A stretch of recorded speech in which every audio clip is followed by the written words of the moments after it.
Here, and in this video I am going to go over the dashboard. Okay, so think of this dashboard as your pilot control tools, right? This is where you're going to control everything. This is where you're going to see everything. So I know I said I would go ahead and we will start creating the campaigns, but we can't go into that unless we get a the full understanding of what in the world is happening here. Okay, like, because I know Facebook throws a lot of buttons and they got a bunch of stuff going on here, and some of you may be familiar with this. If you're not, just hang around. We're gonna clear this out for you, nice and easy, so it's not complicated. Okay.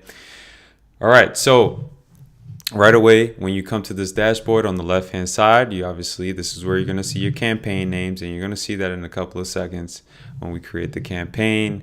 You have your delivery. All right, this is where you just see if it's active or not.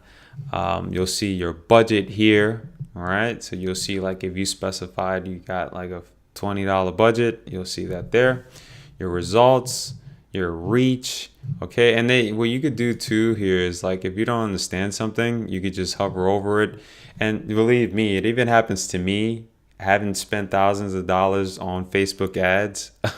There are times where I just forget, okay, Facebook is adding something new. They're always changing something. So get used to this. Okay, get used to hovering over things and reading over them. Impressions, you got your cost per result, the amount spent, the end, and then frequency. And they tell you here, this is the average number of times each person saw your ad. Okay, unique clicks. All right, you have your drop down here. You could add more columns to this dashboard here that a lot of people don't like to talk about, but I'll go into them now. I'll go into customized columns.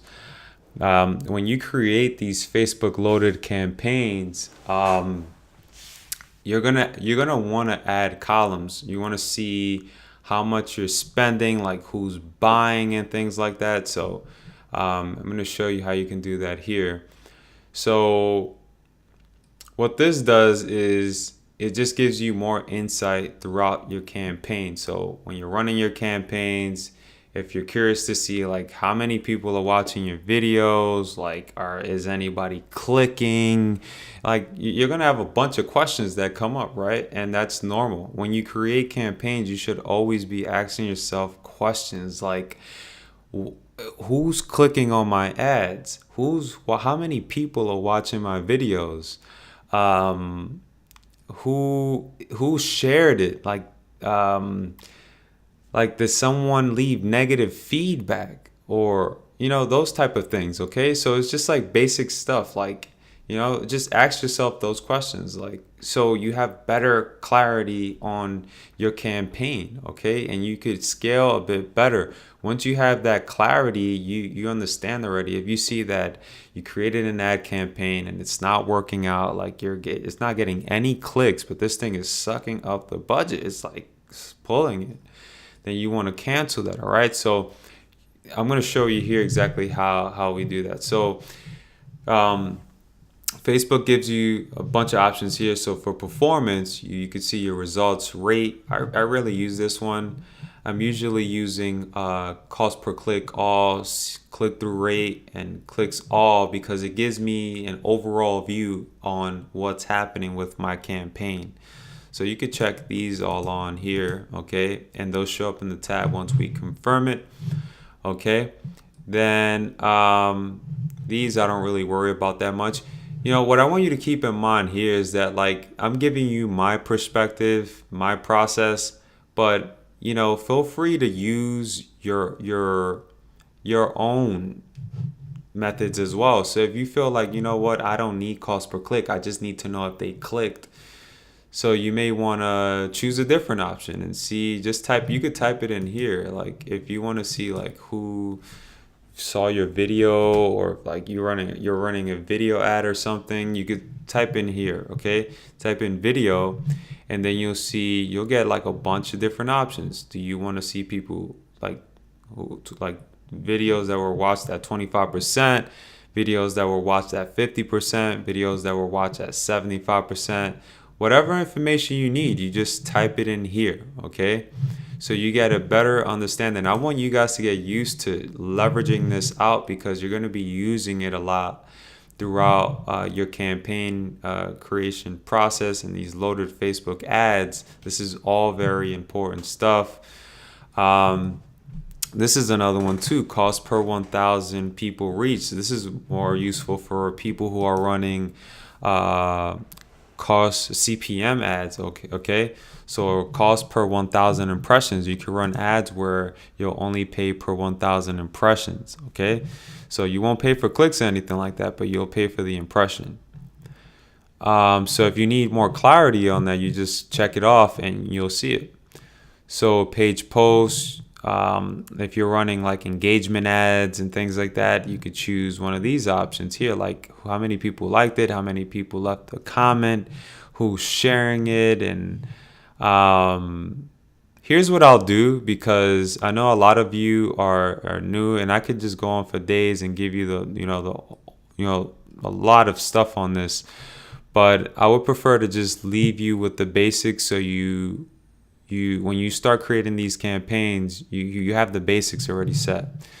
So I would uncheck this one, uncheck frequency. I will leave impressions, relevant score. I will leave that one too, because it's going to help us. It's going to let us know how relevant our ads are from 1 to 10. This comes in handy sometimes. 1 being obviously the lowest and 10 being good. Here we go. Amount spent, clicks all, cost per click, CTR, and I would uncheck these. Let's see what else we have. All right, so you can see what we have here. We have about 15 columns. Last significant change, we don't really need that one. Ad set name, bid strategy, budget, impressions, amount spent, end, schedule, relevant score, unique link clicks, click-through rate, cost per click, and clicks all. So this is going to be your basic setup, okay, for the Facebook loaded ad campaigns. So the purpose of these type of campaigns, we'll use the ad name, bid strategy, budget, impressions, amount, ends, schedule, and relevant score, unique link clicks, click-through rate, all. Okay, this is gonna let us know the rate on which people are clicking, like the percentage. Okay, your cost per click. Okay, this is just your basic cost per click, like what is Facebook looking to charge you per click, and clicks all, so you can see how many people are clicking as a whole. Okay. Now, attribution window, this is something that I'll talk about a little later. It also, comes in very handy. This is just for the sake of, when you create these ads, when you start running them and things like that, if you want to see who converted within 28 days, 1 day view, this, to be honest, this really doesn't help with your campaigns. Is not going to make you any more money. This is just to give you a bit more clarity on when people are converting. Are they converting within 28 days, 1 day view? You could keep this as is to help you out, if you need to view that. But you could just simply go to your calendar up here and just push the date back. You could go 7 days, 14 days, 30 days, and get a real big picture on when people are converting and how long it takes them from the time that you started your campaign. So I'll talk a little bit more about that in the next couple of videos, but hopefully this gave you the overall view on how to use this. You should be really leveraging this out throughout your campaigns. Another one that I want to talk about here is ad sets. Okay, so when you create your campaigns, your campaign is your first level, your ad set is your second level, and then you have your ads. Your ads are your creatives. Okay, so your ad sets are basically part of your ad. Super easy. You could use one ad set, as many ad sets as you want, to run a variety of different tests using a bunch of different keywords. Like, it's pretty much self-explanatory. You have your ads here. These are your creatives. So you have your campaigns, your ad sets, and your creatives. Super easy, okay? And everything here, like I mentioned, get used to like hovering over these. If you don't know something, you could always read it over here. And that is pretty much it. Okay, so we're ready to set up our campaigns. I'll see you in the next video.